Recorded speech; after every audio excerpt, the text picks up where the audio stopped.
Saudara-saudaraku yang dimuliakan Allah SWT, wajiblah kita bersyukur pada Allah SWT atas segala nikmat yang telah Allah berikan kepada kita. Salawat dan salam kita sampaikan untuk baginda Rasulullah SAW. Hidup di dunia tidak lama, hanya 60-70 tahun saja. Kalaupun bisa hidup lebih dari 80 tahun atau 90 tahun atau 100 tahun, maka orang-orang akhir zaman umat Rasulullah SAW tidak lagi bisa menjalankan perintah Allah dengan sempurna karena usianya yang sudah tua. Oleh karena itu, sebelum mencapai usia itu atau sebelum mati, alangkah baiknya kita menempuh jalan yang telah ditempuh oleh orang-orang sebelum kita, yang telah diberi nikmat atas mereka oleh Allah Subhanahu wa Ta'ala. Alladzi an'amta alaihim, mereka yang telah diberi nikmat oleh Allah Subhanahu wa Ta'ala. Kita tidak bisa jadi nabi, nabi sudah tutup, tapi kita masih bisa bersama dengan Nabi di surga Allah Subhanahu wa Ta'ala, bersama dengan orang-orang siddiq, orang-orang jujur seperti Abu Bakar As-Siddiq radhiyallahu anhu di surga Allah Subhanahu wa Ta'ala. Bisa bersama dengan orang-orang yang mati syahid, orang-orang yang mempergunakan diri dan hartanya membela agama sampai mati disebut syahid. Kita bisa bersama mereka di surga, dan kita bisa bersama dengan orang-orang soleh di surga. Itulah 4 golongan yang telah diberi nikmat oleh Allah SWT atas mereka. Siapakah yang bisa bersama dengan Nabi di surga, bersama orang-orang siddiq, bersama orang-orang mati syahid, dan bersama orang-orang soleh? Di dalam Al-Quran Allah SWT menceritakannya kepada kita.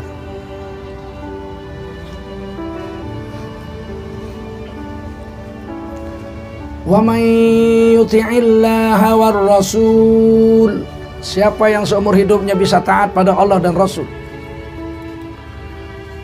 faulaika ma'al ladzina an'ama Allahu 'alaihim minan nabiyyin was-siddiqin wasyuhada'i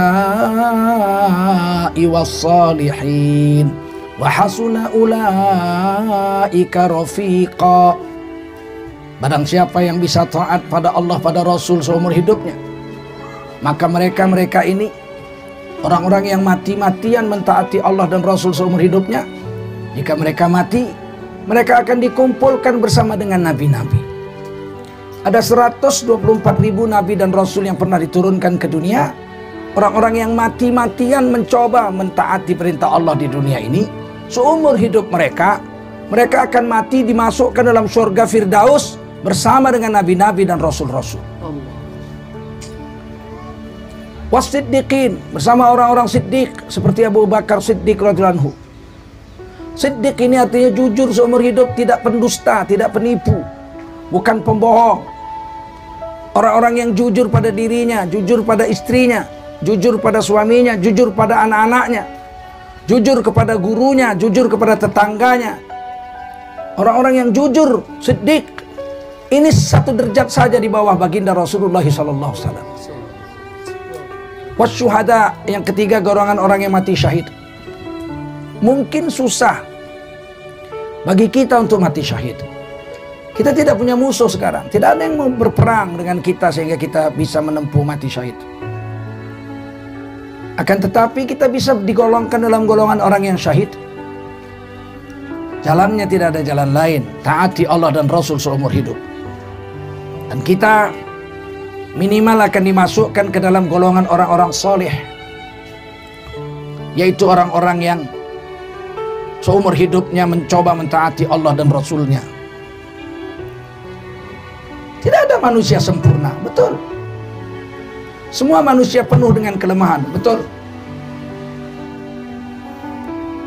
Akan tetapi kesolehan itu diperjuangkan. Jatuh, bangun lagi. Terpeleset, bangkit lagi. tercampak, kembali lagi, terbuang, pulang lagi. Namun kita tetap di dalam jalan kesolehan bersama Allah SWT, bersama Rasul, bersama orang-orang soleh. Jangan pernah membiasakan diri berlama-lama dengan orang-orang durhaka kepada Allah. Nanti kita akan tersangkut, dengan hati kita ini akan tersangkut pada mereka. Dosa-dosa besar itu mula-mula terasa berat bagi kita mengerjakannya. Tapi kali kedua, kali ketiga, kali keempat, kali kelima, lama-lama dosa besar itu, kata Imam Ghazali, seperti lalat yang hinggap di hidung seseorang. Katanya ditiupkannya. Seperti lalat dianggapnya dosa besar itu. Kenapa? Karena terlalu biasa bersama-sama dengan manusia-manusia durhaka. Ya ayyuhalladzina amanu, wahai kamu orang beriman, wa kunu ma'as shadiqin, bergabunglah kamu dengan orang-orang yang benar. Jangan bergabung dengan orang-orang yang sialan dalam hidupnya. Wa kunu ma'as shadiqin, jadikan dirimu bergabung dengan orang-orang yang benar, bukan orang-orang yang mengikuti nafsu bejatnya. Dan ini perjuangan.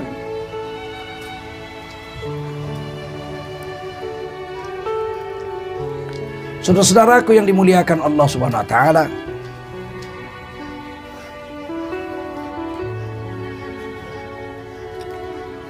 kalau kita mati tidak bisa bersama dengan nabi-nabi surga Firdaus, tidak bisa bersama dengan orang-orang siddiq di surga Firdaus, tidak bisa bersama orang-orang yang mati syahid di surga Firdaus, minimal kita bisa bersama orang-orang soleh.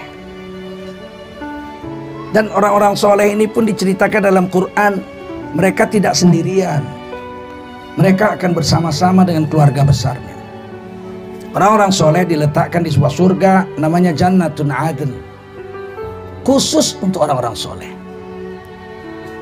Mungkin kita terlalu lemah, orang akhir zaman gak bisa dapat Firdaus, tapi minimal kita bersama orang-orang soleh. Ketika kita di dunia bersama orang-orang soleh, kita akan dimasukkan ke surga bersama orang-orang soleh.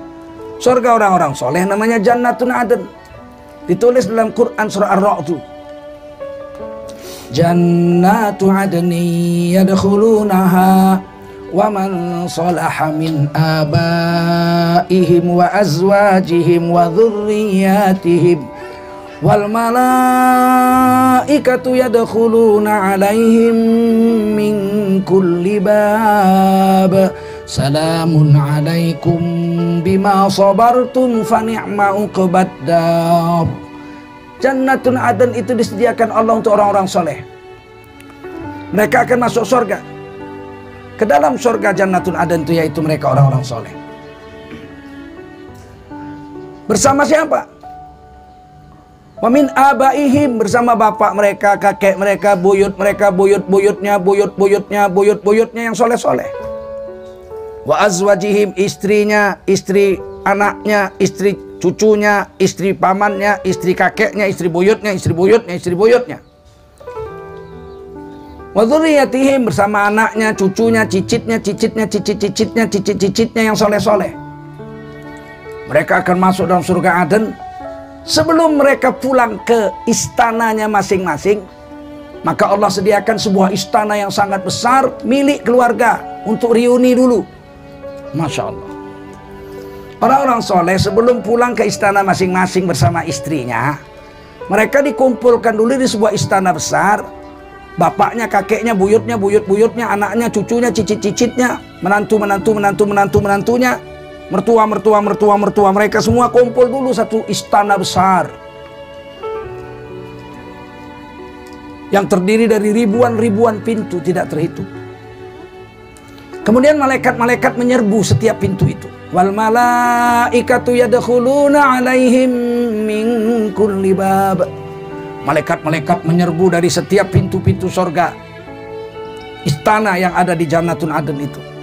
Buat apa malaikat berduyun-duyun tidak terhitung banyaknya memasuki istana yang sangat besar itu?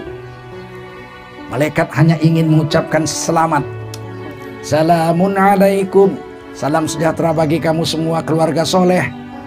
Salamun alaikum bima sabartum. Salam sejahtera untuk kamu semua, hai orang-orang keluarga besar yang soleh. berikut bapak, anak, kakek, cucu, cicit, menantu, mertua semuanya. Selamat atas kamu semua. Bima sabartum, karena dulu kamu sabar hidup dalam kesolehan. Fa ni'ma uqbad dar, inilah surga yang paling indah. Balasan untuk kamu, hai orang-orang soleh yang sabar dalam menjalani kehidupan soleh. Tidak bisa hidup dalam kesolehan itu sebentar. Angin-anginan, nggak bisa. Sendirian, nggak bisa. Mana bisa sendirian? Setan akan menerkam kamu dari seluruh penjuru mata angin ketika kamu sendirian. Alaikum bil jamaah, kamu wajib berjamaah, nggak boleh sendirian kamu. Sekuat apapun kalau sendirian, celaka kita. Janganlah kamu, hai orang mukmin, berdua-dua dengan perempuan yang bukan mahramnya, karena orang ketiga adalah setan.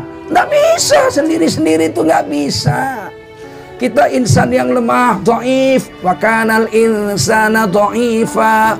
Sungguh manusia itu, kata Allah, makhluk yang lemah.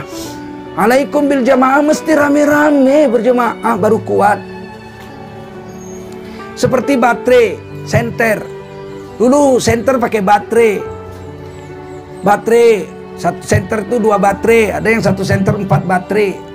Kalau sudah dipakai seminggu 2 minggu, baterai itu lemah, nggak terang lagi dia dipakai, mesti diganti baterai baru. Nah, baterai-baterai lemah itu disusun di pinggir-pinggir dinding. Di rumah saya susun sampai puluhan biji baterai-baterai lemah yang cahayanya tinggal sedikit saja. Satu hari tetangga datang, minta baterai-baterai lemah itu. Saya katakan kepada tetangga itu, "Kek, ini baterai nggak bisa dipakai, lemah. Makanya dipinggirkan semua." Kata kakek, itu bisa. Saya mau pakai untuk menyuluh ikan. Saya mau cari ikan nanti malam di sawah. Nggak bisa, kayak ini baterai sudah lemah. Bawa sini, katanya. Dia pakai keranjang. Dibawanya 30 baterai lemah. Nanti kalau mau nangkap ikan, saya nanti malam habis isya saya mau lewat rumahmu, mau saya tunjukkan bahwa ini baterai masih bisa dipakai. Maka kira-kira pukul 8 dia ucap assalamualaikum kakek ini. Assalamualaikum. Saya pun keluar, ada apa kek? Nih biar saya lihatkan sama kamu bahwa baterai lemah nih masih bisa dipakai dan terang untuk menangkap ikan. Ternyata di tangannya ada sebuah bambu. Dia bisa masukkan 20 baterai lemah ke dalam bambu itu. Kabelnya dia ganti, bola lampunya dia ganti yang besar. Maka dia tekankan saklarnya, terang benderang. Masya Allah. Saya bilang, terang luar biasa. Oh, kalau pakai batu senter biasa ini, bolanya pecah ini, saking kuatnya terangnya ini. Mesti bolanya diganti bola yang besar. Maka terang benderang. Beliau bisa tangkap ikan sampai tengah malam, senter itu tetap kuat. Kenapa? Karena mereka berjemaah 30 baterai lemah. Menghasilkan baterai cahaya yang sangat terang benderang, mengalahkan 10 kali lipat 2 baterai yang baru dibeli dari toko. Oleh karena itulah Nabi mengatakan, alaikum bil jamaah, kamu itu mesti beramai-ramai, berjemaah kamu, hai orang beriman. Jangan sendiri-sendiri. Wa ta'awanu 'alal birri wat taqwa, tolong menolonglah kamu dalam berbuat kebaikan. Nggak bisa sendirian. Wat taqwa, tolong menolong kamu dalam berbuat ketakwaan kepada Allah. Nggak bisa sendirian. Oleh karena itulah dibentuk jamaah-jamaah. Memang 10 jemaah semuanya lemah-lemah, tapi ketika mereka bersatu 3 hari pulang semuanya jadi kuat. Tidaklah salah masyayikh kita mengatakan kita berjemaah, bentuk jemaah, hidupkan amalan infirodi, hidupkan amalan ijtimai. Supaya apa? Supaya infirodi kita semakin hari semakin kuat. Ketika kita berjamaah dengan saudara-saudara kita yang lain, kekuatan bertambah lagi. Buatkan amalan-amalan di kampung kita. Buatkan amalan intiqali. Kalau kita sedang di kampung tidak keluar, buatkan amalan-amalan yang meningkatkan amal. Ada musyawarah, ada 2,5 jam dakwah kita. Kalau bisa seumur hidup 1 hari 24 jam kita dakwah. Dan dakwah ini dibagi 4. Ada infirodi, ada khususi, ada ijtimai, dan ada umumi. Semuanya dakwah. Selama menyeru kepada Allah, semuanya dakwah. Man da'a ilallah, siapa yang mengajak kepada Allah, infirodika, sendiri-sendiri, ketika dia sendiri dia tetap dakwah, atau khususi, 2 orang, 3 orang kumpul datangi orang lain, atau ijtimai, dalam jemaah 10 orang, 8 orang, atau umumi di hadapan puluhan ribu orang sekalipun. Nabi pernah buat dakwah umumi, dikumpulkan orang-orang Quraisy. Kemudian Nabi bersabda, kalau di belakang gunung ini ada musuh yang akan membunuh kamu, apakah kamu percaya kepada saya? Semua orang Quraisy katakan, kamu al-amin, tidak pernah dusta, kami percaya. Maka dengar olehmu, saya adalah Nabi yang menyeru kepada kamu untuk menyembah hanya satu Tuhan saja. Qulu la ilaha illallah tuflihun. Ini amal umumi, tapi tidak semua orang bisa mengamalkan umumi. Berdiri depan orang saja dia sudah gemetar. Nah, maka dia bikin ijtimai lebih kecil. Kadang-kadang ijtimai dia pun cuma bisa masak aja seumur hidupnya. Keluar 3 hari dia tukang masak saja, tukang khidmat masjid. Kenapa dia nggak bisa bayan, dia nggak bisa takrir? Ya tapi seluruh pahala si pembayan sama dia semua. Semua jemaahnya yang tahajud malam karena dia yang masak makanan sama dia semua. Semua orang yang duduk dalam taklim 3 jam sehari itu, 3 hari 9 jam, semuanya pahala sama dia karena dia yang memberi makan orang itu, jemaahnya itu. Alangkah adilnya Allah Subhanahu wa taala. Maka kata Nabi, manusia ini, orang Islam ini kamatsalil jasad, seperti sebuah tubuh. Tidak bisa seragam kita ini. Ada yang seperti gigi keras tajam. Gigi ini 3 macam, ada yang memotong, ada yang mengoyak, ada yang mengunyah. Gigi seri, gigi taring, gigi geraham. 32 pasang gigi yang ada di dalam mulut kita.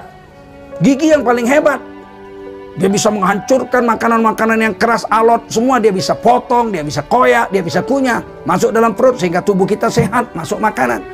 Tapi gigi ini nggak boleh sombong. Jangan dibilang karena saya paling hebat, maka seluruh tubuh harus gigi semua. Bagaimana manusia jeleknya manusia kalau dari kepala sampai kaki gigi semua? Cukuplah 32 pasang gigi. Diletakkan di rahang-rahang kita itu.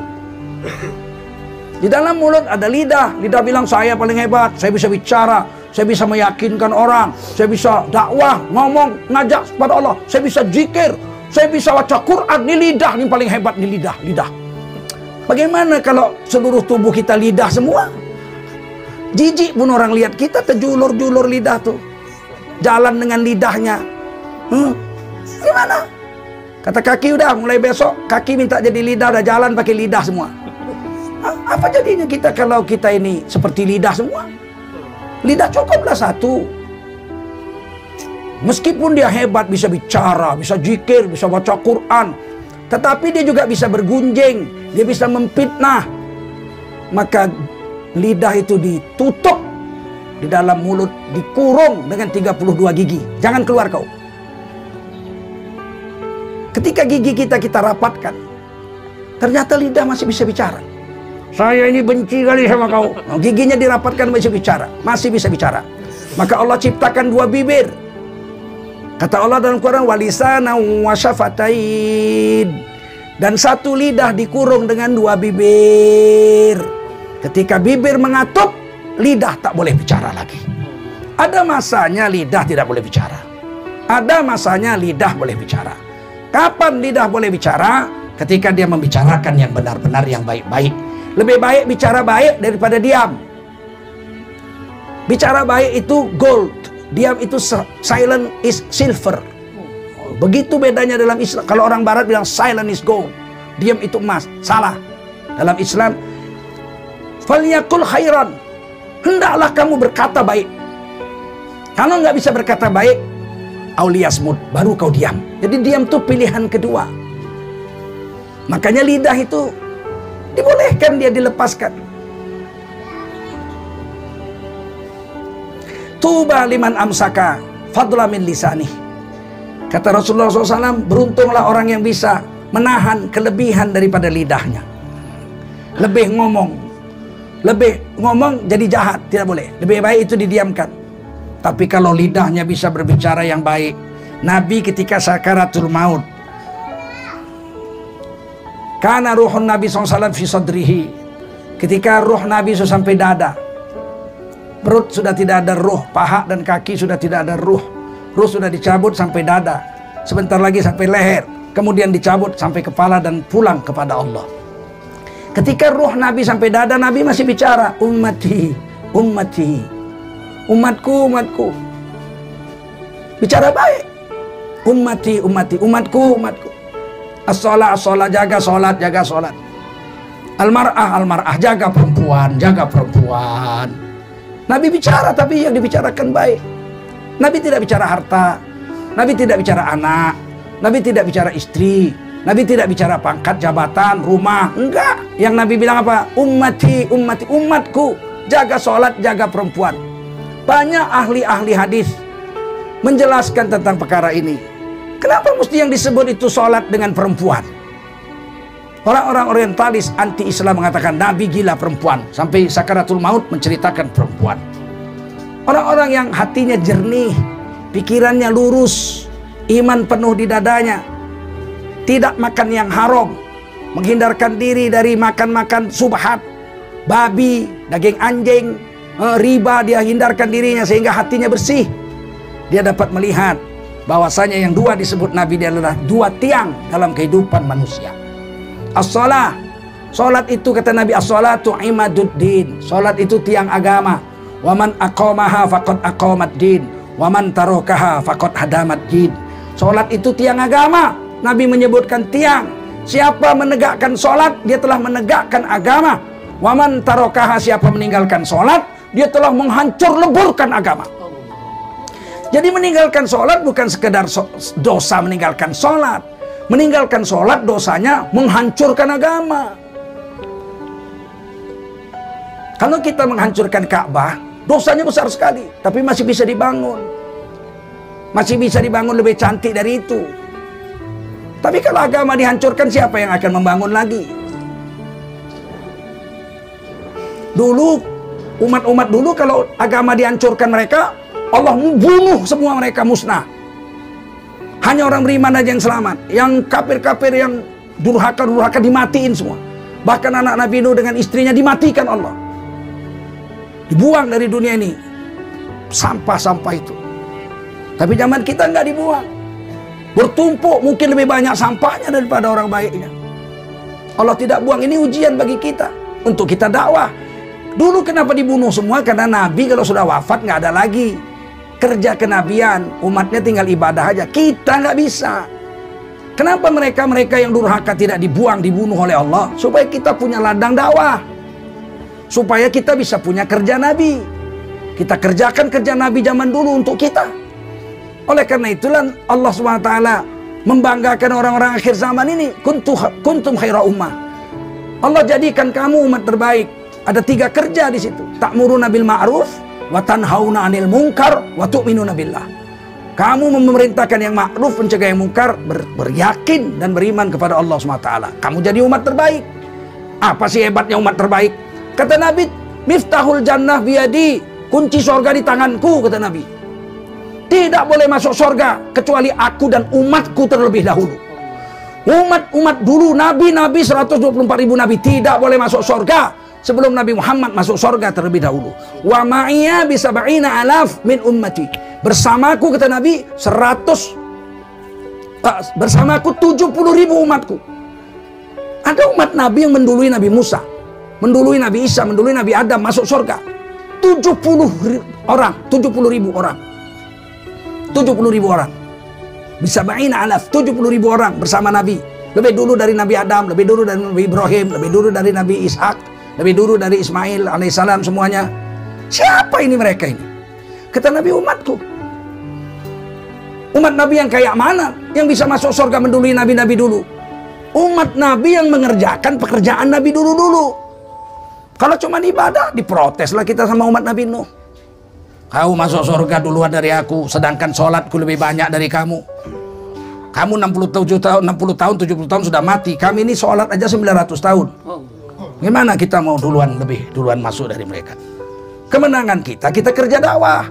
Ta'muruna bil ma'ruf wa tanhauna 'anil munkar wa tu'minuna billah.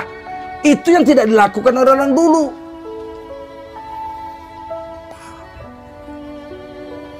Oleh karena itu kita jaga betul-betul. Ketika kita buat ajaran agama ini, nanti risau kita itu. Risau kita yang pertama, bagaimana semua umat Nabi sedunia ini 1,7 miliar sholat semua. Makanya kita itu disuruh datangi rumah, ketuk pintu rumah orang, ajak orang sholat. Orang udah dikit-dikit kamu ngajak sholat, dikit-dikit kamu ngajak sholat. Karena sholat inilah ucapan terakhir Nabi sebelum wafat. Dan Nabi katakan ini sholat tiang agama. Siapa meninggalkan sholat dia menghancurkan agama. Oleh karena itu tidak boleh anak kita tidak sholat, cucu kita tidak sholat. Anak kita tidak sholat, dia nanti di hari kiamat menanggung dosa menghancurkan agama satu orang, dosanya sendiri. Kalau anak kita 3 tidak sholat, si A, si B, si C anak kita tidak sholat, si A menanggung dosa menghancurkan agama, dirinya sendiri punya dosa. Si B menanggung dosa menghancurkan agama yang dibuat oleh dirinya sendiri. Si C akan masuk neraka jahanam, membawa dosa menghancurkan agama yang dibuat oleh si C sendiri. Tapi kita bapaknya, 3 dosa anak kita itu kita yang nanggung 3-tiganya. Lah yang khusus nggak mengurangi dosa anak kita, ini cilakanya kita kalau nggak kita buat dakwah. Ya ayyuhalladzina amanu qu anfusakum wa ahlikum naro. Minimal dirimu, istrimu, anakmu kau jaga. Jangan sampai mereka membuat dosa menghancurkan agama. Jangan sampai dosa dia menghancurkan agama, kita menanggungnya. Karena dia di bawah kita. Kullukum ra'in wa kullukum mas'ulun an ra'iyatih. Tiap kamu adalah pemimpin, kamu akan ditanya tentang siapa-siapa yang kau pimpin di dunia ini. Hari ini kita harus nangis. Kumpulkan anak-anak cucu kita. Berbuat baiklah nak, jaga sholat nak. Kasihan sama bapak nak. Menanggung dosa sendiri bapak nggak kuat nak. Bagaimana menanggung dosa kamu pula lagi? Bagaimana bapak mau selamat di akhirat kalau dosa sendiri aja nggak selesai, ditambah dosamu pula. Hari ini kita harus menangis, menjaga anak kita, keluarga kita untuk mengamalkan sholat ini. Tetangga-tetangga kita tidak boleh ada penghancur agama di lingkungan kita. Hari ini anak kita tidur di bawah atap rumah kita, kamarnya di sebelah dinding kamar tidur kita. Kita kasih makan, kita kasih minum, kita pasangi AC, kita sekolahkan, belikan sepeda motor, beliin mobil, beliin rumah. Penghancur agama, bertahun-tahun dia nggak sholat.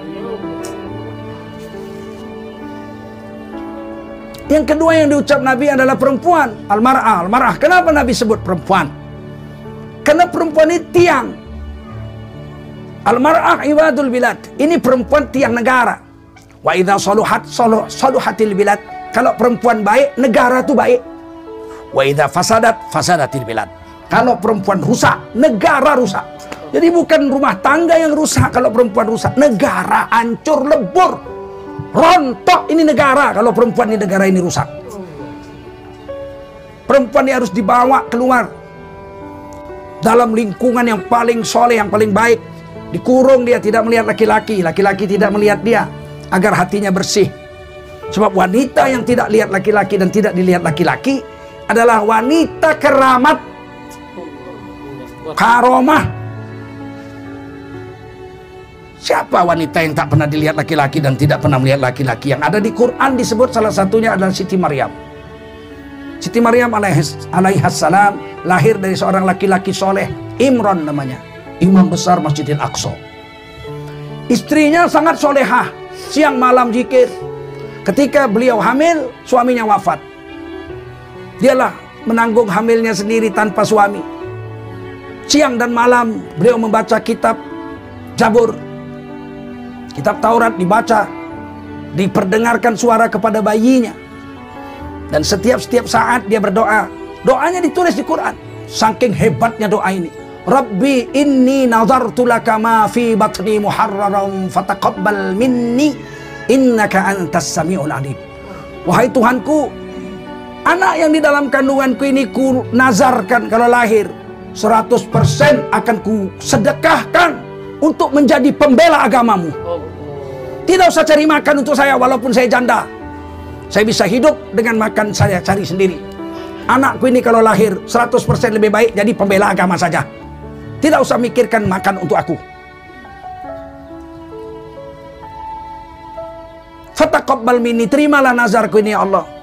Innaka antas samiul alim, sesungguhnya engkau maha mendengar nazar hambamu, lagi mengetahui isi hati orang yang bernazar ini. Terus dia doa sehingga anak ini lahir. Tiba-tiba anak ini lahir perempuan. Tidaklah sama laki-laki dengan perempuan. Perempuan tidak bisa berlanglang buana keliling dunia mikul kompor untuk dakwah, nggak bisa. Maka kata ibunya yang solehah ini, ya Allah, gimana anak saya perempuan? Nggak bisa aku jalankan nazarku ini. Tidaklah sama laki-laki dengan perempuan. Tapi aku tidak mau ambil lagi anak ini. Sebab anak ini sudah ku sedekahkan, sudah ku infakkan untuk agama. Wa kafalah Zakaria. Anak ini diundi. Semua orang Bani Israel mau mengambil karena anak imam besarnya. Tapi diundi nama yang keluar nama Nabi Zakaria. Diundi lagi nama Nabi Zakaria beberapa kali. Akhirnya anak ini dipelihara oleh Nabi Zakaria alaihissalam. Siapa Nabi Zakaria? Istri Nabi Zakaria, saudara kandung ibu Maryam. Jadi dia dipelihara bibi kandungnya. Nabi Zakaria itu pamannya, rohimnya. Hasil perkawinan daripada bibi Maryam kandung nikah dengan Nabi Zakaria. Ibu Maryam kandung nikah dengan Imron. Imron dengan Nabi Zakaria sepengambilan. Dipelihara oleh Nabi Zakaria, dibuatkan rumah disebut mihrab. Kira-kira 500 atau 300-an meter dari rumah Nabi Zakaria. Perempuan itu diletakkan dalam kamar itu, dalam rumah itu. Kira-kira ukurannya 4x6 atau 5x6. Saya sudah sampai sana, sudah sholat sana. Maka setiap hari bibinya memberi makan, mengurusin, memberi dia susu bersama Nabi Zakaria sampai anak ini remaja. Tidak pernah lihat laki-laki kecuali Nabi Zakaria saja. Ketika anak ini remaja, sudah pandai baca kitab Taurat, sudah pandai baca kitab Zabur, sholat pagi dan petang, waktu sholat pagi dan petang. Setiap jam makan Nabi Zakaria bawa makanan, bawa minuman untuknya. Setelah itu dikunci, kunci dipegang Nabi Zakaria. Begitulah bertahun-tahun sampai dia lewat remaja. Tiba-tiba satu hari Nabi Zakaria lupa bawa makanan. Teringat sudah malam sibuk dengan dakwah. Nabi Zakaria berlari-lari. Aduh, anakku belum makan. Dibawa makanan dan minuman. Dibuka rumah itu. Ternyata di dalam rumah itu, dalam mihrab itu telah penuh berbagai macam buah-buahan. Terkejut Nabi Zakaria. Nabi Zakaria bertanya, "Qala ya Maryam, anna laki hadza?" Wahai anakku Maryam, dari mana makanan sebanyak ini untukmu? Kunci di tanganku, tidak ada orang bisa masuk ke kamar ini. Qalat huwa min indillah. Kata Siti Maryam, paket makanan ini dikirim Allah dari sorga. Innallaha yarzuqu man yasha'u bighairi hisab. Sesungguhnya Allah memberi rezeki kepada siapa Allah mau tanpa perhitungan banyaknya. Terdiam Nabi Zakaria. Di dalam kitab tafsir Nabi Zakaria bertanya, wahai anakku, kunci di tangan saya. Kalau betul ini dikirim Allah, siapa yang ngirim? Maka ibu Nabi Isa ini, Siti Maryam, menunjuk ke sudut kamar. Itu yang ngantar masih menunggu paman untuk datang kemari. Sekali dilihat, ternyata yang mengantar malaikat Jibril alaihissalam. Inilah maka kan Nabi tidak salah mengatakan tiang dunia ini perempuan. Perempuan yang dipingit dari kecil jadi wali. Ketika dia lapar, turun makanan dari sorga. Malaikat yang antar. Tiba-tiba orang akhir zaman bilang, perempuan yang kelas 5 SD. Kelas 5 SD dilarang ketemu sama laki-laki bukan mahramnya. Ini adalah ciri-ciri pendidikan terorisme. Apa-apa. Makanya kita ini perlu ngaji, perlu kumpul berjemaah. Siapa berani bilang Siti Maryam teroris? Siapa berani bilang Nabi Zakaria mendidik teroris? Kecuali orang-orang yang hatinya gelap saja. Oleh karena itu, kita jaga dua tiang ini. Jaga sholat tiang agama, jaga wanita-wanita kita tiang negara. Kita jaga. Perempuan ini tak boleh rusak. Nanti negara kita rusak. Kalau sekedar dirinya rusak, bantelah situ udah. Pergi kau dari rumah ini udah, merusaklah dia. Kalau wanita rusak, yang rusak negara. Kalau sholat rusak, yang rusak agama. Bagaimana kita mau membiarkan agama rusak? Karena sholat ditinggal, bagaimana kita mau membiarkan negara rusak? Karena perempuan kita tidak ajari. Oleh karena itulah saudara-saudaraku yang mulia, kita dituntut untuk pergi pergi untuk dakwah. Kami ini laki-laki dakwah keliling-keliling dunia. Saya sudah 35 negara. Kadang-kadang istri kita nggak paham. Dia bilang, wah enak dong, pergi ke sana ke sini, naik kapal terbang, makan enak, tidur nyenyak. Kami ditinggal sendirian di rumah. Oh iya, kita bawa dia, biar dia tahu rasanya keluar itu. Mau meluruskan badan aja nggak ada waktu. Saya kemarin tahun 2015 dari India singgah ke Bangladesh, khidmat markas. Tidur siang nggak boleh. Bayangin aja, kita jadi penterjemah. Dari pagi habis subuh terjemah, taklim, jam 9 terjemah, habis zuhur terjemah. Saya nunggu-nunggu kapan tidur siang. Saya bilang, Qailullah, tidur siang? Tidak ada tidur siang. Tidur siang dikubur selama-lamanya tidur. Biar kita tahu bahwa keluar ini tidak senang-senang. Kita keluar ini juga menahan nafsu. Kita keluar dimaki-maki orang, dipukul orang, bahkan ada yang dibunuh orang. Ketika kita bawa istri kita keluar, kata Nabi, laki-laki dengan perempuan itu berpakaian lengkap. Hunna libasul lakum wa antum libasul lahun. Allah berfirman, istrimu itu pakaianmu, hai laki-laki. Kamu itu pakaian istrimu. Jadi kalau kita keluar dengan istri dakwah, kita itu berpakaian lengkap. Ibarat burung terbang dengan 2 sayap. Nah, kalau sendiri kita 1 sayap. Nah, kalau 2, kita 2 sayap. Nah, kekuatannya lain itu. Kalau laki-laki dengan perempuan solehah, menegakkan sunnah, menutup aurat sempurna, dia jalan aja, ribuan mata laki-laki perempuan akan melihat dan tercengang. Oh, bergetar hatinya, walau mulutnya menghina, tapi sebenarnya di hatinya mereka gentar. Sesungguhnya dalam hatinya mereka hormat. Mereka tahu benda mahal dengan benda murahan. Nah, kata Nabi, ad-dunya mata, dunia ini perhiasan. Wa khairul mata'iha al-mar'atus solehah. Dan sebaik-baik, ya, wa khairu mata'iha, sebaik-baik perhiasan dunia, al-mar'atus solehah, wanita solehah. Jadi kalau kita tahu perhiasan di dunia ini apa sih? Ada emas, ada mutiara, ada permata, berlian. Yang paling mahal apa? Berlian. Satu keping berlian harganya bisa 10 miliar. Masya Allah. Oh begitu, ya. Wanita solehah lebih mahal dari berlian. Kalau berlian, kita punya berlian harga 3 miliar, dia akan dimasukkan ke kotak, kotaknya dikunci. Kotak berlian itu dikunci, dimasukkan dalam laci, lacinya dikunci. Lacinya dimasukkan dalam lemari, lemarinya dikunci. Lemari dalam kamar, kamarnya dikunci. Kamar dalam rumah, rumahnya dikunci. Rumah dalam pagar, pagarnya dikunci. Kenapa begitu banyak kuncinya? Karena di dalam ada mutiara, ada permata, ada berlian, harganya 3 miliar. Dijaga. Ada orang yang mau beli, jelas dulu siapa yang mau beli. Apa kemampuannya mau membeli.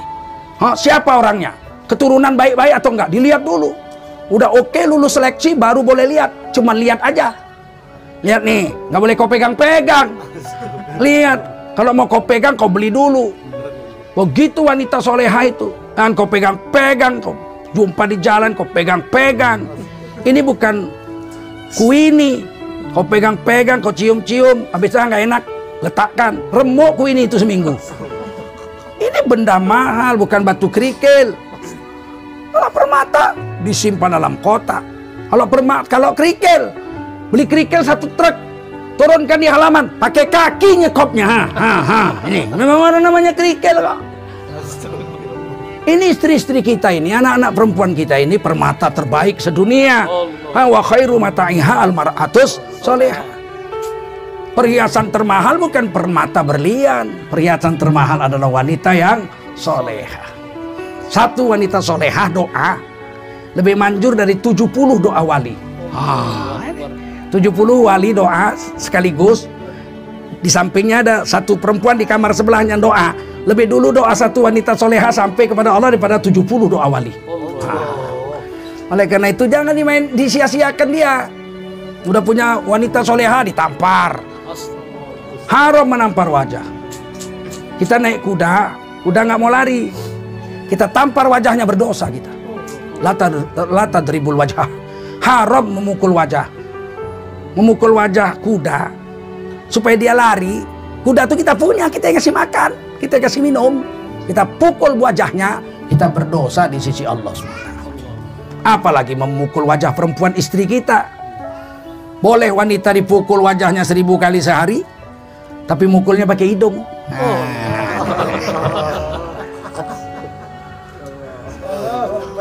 Paham? Oleh karena itu berbahagialah kita yang bisa hari ini keluar bersama istri dakwah. Sebab wanita ini dia punya jazbah cepat kali naiknya. 3 hari mereka keluar itu seperti kita keluar setahun. Naiknya itu gitu. Bukan main-main perempuan ini. Ya, perempuan ini kalau udah solehah, makanan turun dari langit. Kalau kita soleh, belum tentu datang turunan makan dari langit. Tapi kalau wanita yang solehah, dia doa makan datang dari langit. Mungkin rezeki kita datang nih karena doa istri kita. Bukan karena kita jualan masuk kampung keluar kampung. Berapa banyak orang jualan nggak laku. Dipikul es krim dari jam 8 pagi sampai jam 5 sore sebiji pun nggak laku. Nah, kita ini dapat rezeki mungkin karena doa istri kita, karena zikir istri kita, karena tangisan istri kita. Nah, jadi di dunia kita jadi suami istri, kita dakwah. Ya 3 bulan sekali kita bawa istri kita keluar Mastura, supaya sama kita naiknya terbangnya 2 sayap. Nanti masuk surga sama-sama. Sampai pintu surga, laki-laki dan perempuan soleh itu sama. Sampai pintu surga. Hum wa azwajuhum fi dhilalin 'alal araiki muttaqiun. Lahum fiha fakihatun wa lahum ma yad'un. Salamun qawlam mir rabbir rahim. Mereka dan istri mereka akan bersama-sama masuk surga. Surga itu nanti katanya naungannya sejuk, indah, nyaman. Minta apa saja akan diberi oleh Allah. Di depan pintu surga itu Allah menyambutnya langsung. Salam qaulam mir rabbir rahim. Salam sejahtera, ini sambutan Tuhanmu. Ucapan yang Allah sampaikan langsung kepada suami istri yang soleh. Tapi cuman sampai pintu surga. Mau masuk ke surga kita nggak boleh. Istri duluan masuk surga 500 tahun. Wa amma man utiya kitabahu biyaminih fasawfa yuhasabu hisaban yasira wa yanqalibu ila ahlihi masrura. Siapa dapat catatan tangan kanan, dapat catatan amal dari tangan kanan, ini orang bertakwa, orang soleh, orang bertakwa, maka dia masuk surga dengan pemeriksaan yang ringan. Lihat wajahnya aja bercahaya, malaikat sudah tahu ini orang takwa, rajin sholat, rajin wudhu. Nuruhum yas'a baina aidihim wa bi aimanihim. Wajahnya bercahaya bekas wudhunya itu. Munawwaroh di hari kiamat bercahaya bekas wudhu, bekas sujud. Gak perlu diperiksa-periksa. Lihat wajahnya udah tahu. Nah, silakan masuk surga sana. Itu orang-orang yang gak sholat ngejar semua mau masuk surga juga. Itu istriku, itu pamanku, itu bibiku, itu abangku, itu bapakku, itu tetanggaku. Kata malaikat, wamtazul yauma ayyuhal mujrimun. Orang berdosa minggir. Gak boleh ikut dengan orang-orang soleh masuk surga. Maka orang-orang berdosa nanya, dari mana kau tahu kami orang berdosa? Kata malaikat, rahimu meleketek. Wajahmu hitam legam, gak ada bekas sholat, gak ada bekas wudu. Gak perlu diperiksa-periksa, udah tahu malaikat. Tapi kata Allah, silakan masuk surga orang-orang yang bertakwa, orang-orang soleh, tapi istrinya sudah menunggu di dalam istana. Wa yanqalibu ila ahlihi masrura. Orang-orang soleh, laki-laki soleh akan menjumpai istrinya sudah menunggu di istana-istana surga. Kata Nabi 500 tahun. Jadi wanita-wanita soleha ini akan dimasukkan ke dalam sungai yang disebut Nahrun Hayah. Tentu kita nggak boleh masuk dulu. Nggak bisa kita lihat perempuan-perempuan sedang mandi. Nggak bisa. Mereka dimandikan di Nahrun Hayah. Begitu mereka masuk dalam sungai kehidupan itu, kulitnya berubah jadi merah jambu. Masya Allah, pink. Oh, kulit Nabi Adam dan Hawa itu pink, merah jambu. Tandanya kita anak Nabi Adam dan Hawa, di tubuh kita itu ada stempelnya, warna merah jambu itu. Warna kulit Nabi Adam dan Hawa. Di mana? Di kuku. Pijit kuku kita merah jambu, itulah warna kulit Nabi Adam dan Hawa. Istri kita walaupun hitam, masuk sungai dulu, merah jambu. Yang udah nenek-nenek, jadi gadis lagi umur 17 tahun. Abekaro, perawan selama-lamanya. Faja'alnahunna abekaro. Oh, mereka dijadikan perawan selama-lamanya.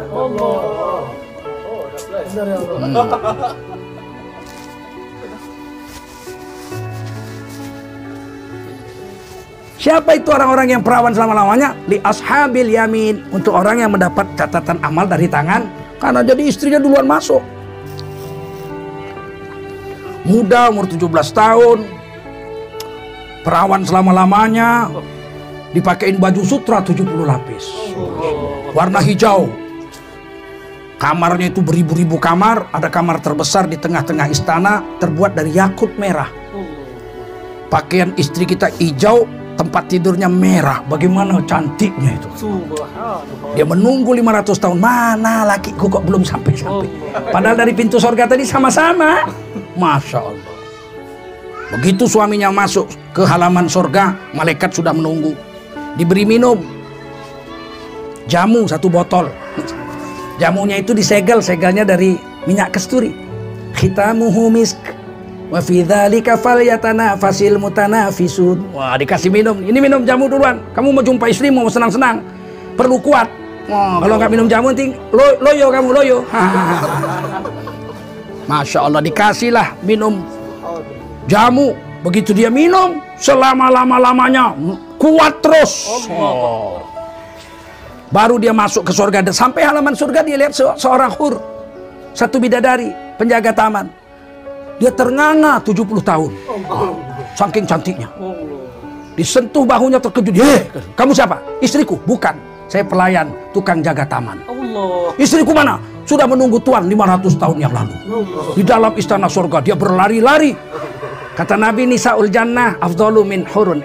Nisaul Jannah min nisa'i dunia afdalu min hurin ain. Wanita dunia yang makan genjer, makan udang kecepe itu, dia kalau masuk surga lebih cantik 70 kali dari ratunya bidadari. Allah. Bukan dari bidadari, hurun ain itu ratunya bidadari. Setiap 70 hur, 70 bidadari ada 1 ratunya. Allah. Istri kita lebih cantik dari ratunya bidadari. Subhanallah. Begitu masuk kamar, kita lihat istri kita miring di atas tempat tidur menunggu kita. Allah. Kita datang, dia berdiri menyambut tersenyum manis. Kita terkejut, 4.900 tahun kita ternganga. Allah. Lihat istri kita. Kowe siapa? Aku bojomu Wagiem. Masya Allah. Kowe mbiyen nang dunia kok pendek to, nggak PCL to. Nang surga neng wong elek, Mas. Nek neng wong elek nang surga ora apik. Masya Allah. Walaupun pakai baju sutra 70 lapis, kita lihat dadanya tembus ke jantungnya. Allah. Sang suami bisa lihat jantungnya berdenyut menyebut nama suaminya. Bejo, bejo, bejo, bejo. Masya Allah. La yasma'una lagwaw wala kidzaba. Di surga mereka tidak mendengar kata-kata sia-sia dan tidak mendengar kata-kata dusta. Semuanya benar belaka. Kalau kita mau dapat kedudukan seperti ini, kita harus terbang 2 sayap dengan istri, betul? Supaya istri kita masuk duluan surga 500 tahun, baru kita nyusul. Dengan keluar ini mudah-mudahan ada pengertian bahwa kita keluar 3 hari tiap bulan itu susah, bukan senang-senang. Istri juga di rumah susah, dia urus anak, bersihin rumah segala macam. Oleh karena itu ketika kita pulang keluar 3 hari, kita disunnahkan menggembirakan hati istri. Bawa hadiah apa yang bisa. Ringankan kerjanya. Hari ini nggak usah ngepel, saya ngepel. Abang baru pulang keluar, biar abang yang ngepel. Masya Allah. Jadi istri pun senang. Wah, bagaimana selama 3 hari? Ya uang yang abang kasih belanja kurang dong bang. Abang cuma kasih 30.000 untuk 3 hari. Lah, kalian makan apa 3 hari? Makan garam? Tidak, begitu abang pergi. Ada yang ngantar telur, ada yang ngantar beras, ada yang ngantar cabai, ada yang ngantar tomat, tetangga-tetangga, kawan-kawan semua. Wah, alhamdulillah ya, makanya abang yang 3 hari, 30 hari, 40 hari bang, supaya makanan datang enak-enak. Nah, ini yang diminta oleh masyaikh kita. Kita buat agama ini dengan baik, amalkan infirodi kita, intiqali kita, kemudian kita bersatu dalam jemaah, saling kuat menguatkan seperti badan yang satu. Ada yang keras kayak tinju, ada yang lembut kayak lidah, ada yang tajam kayak gigi, ada yang setengah lembut kayak kuping. Kalau semua tajam kayak lidah, kalau semua tajam kayak gigi, kuping juga kayak gigi, tidur robek semua kasur. Tilam-tilam robek semua. Itulah kuasa Allah. Pendakwah ini pun begitu, ada yang keras, ada yang lunak, ada yang lucu, ada yang pandai bicara, ada yang tidak pandai bicara. Sahabat saya Abdul Malik bin Jauh kalau suruh bayan nggak sampai 5 menit. Nggak pandai ngomong, tapi dia ngomong 2 kalimat, hati kita bergetar. Takutlah kepada Allah. Kita pun ikut gemetar. Kita takutlah pada Allah, nggak gemetar, jenggot kita pun nggak gemetar.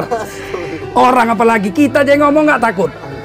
Tapi kalau beliau ngomong, kita harus takut kepada Allah. 2 hari masih terngiang-ngiang suaranya di kuping kita. Ada rohaniah yang kuat, tidak perlu banyak bicara, tapi rohaniahnya bicara.